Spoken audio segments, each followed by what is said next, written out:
There's a trail near my house. It leads through town and into the woods. Now that the weather's nice and warm, I started going on walks in the afternoon.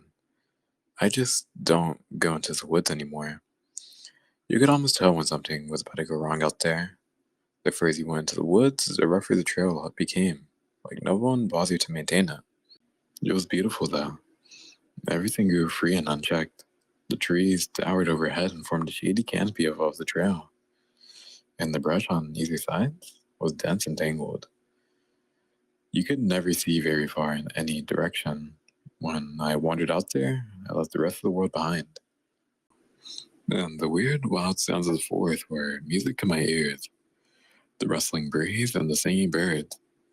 There was a stream out there somewhere, and in a few places, if close enough to the trail, you would be able to hear it. You could even hear something you shouldn't, but you might not even notice. You might not find anything strange about it at first. I didn't. I was on the trail one afternoon, just past the line where the pavement gave way to the dirt. Somewhere above, nesting birds fussed over a hawk. Out to my left, the woodpecker rattled away at a stubborn bark. As I continued down the path, a hawk screeched and disappeared into the canopy empty taloned. The woodpecker hammered away just to my left. Shadows crawled lazily across the path as the sun traveled overhead. Further down the trail, I listened out for the stream. A covered bridge waited ahead, and if I paid close attention, I could hear the water running before I saw it. And I slowed my pace and realized that there was no more birds singing. No cicadas, no crickets, none of the usual woodland chorus. But the woodpecker still rattled, still just to my left. That didn't seem right. I should have been far past the tree it's been working on. More confused and curious, I stopped and peered out into the woods. The hair on my neck stood on end. They say your brain can recognize when you're being watched, even if you don't consciously see the threat. Something out there was pressing on that instinctual nerve. Holding my breath, I scanned the forest as if it were looking back at me. I never saw any woodpeckers in the trees. And as my eyes descended from the trees to the bush, I saw something I didn't expect at first. I thought I was looking at a dead body, but the eyes were fixed on me. It looked like a small, thin man, hidden from the waist down and stock still. Swirls and streaks like wood grains covered his body. His head was smooth, like a skull carved from a walnut. The eyes were bulging and unblinking like they were painted onto marble set into the hollow skull.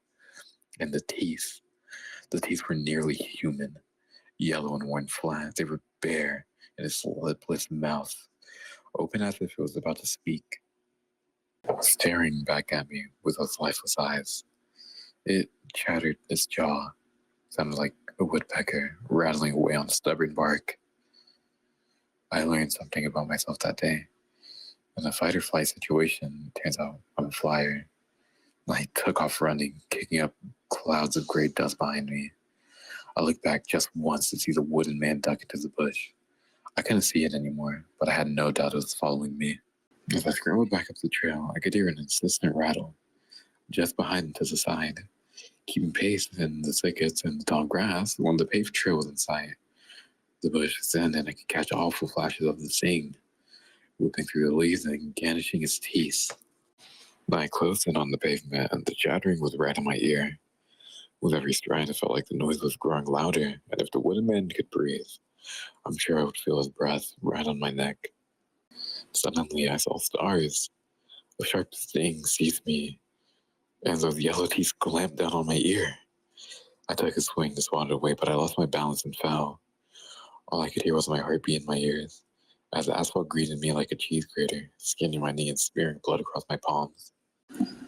I threw my arms over my head, and the dust settled around me, but the chattering had stopped. Are you okay? Sweat stung my eyes, and I looked ahead. Two joggers stood a few yards away, wearing looks of concern. I stood on trembling legs and wiped my hands against my shirt. That hurt.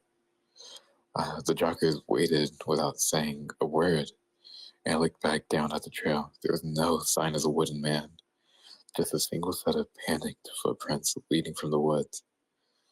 I think so, I finally answered. I saw.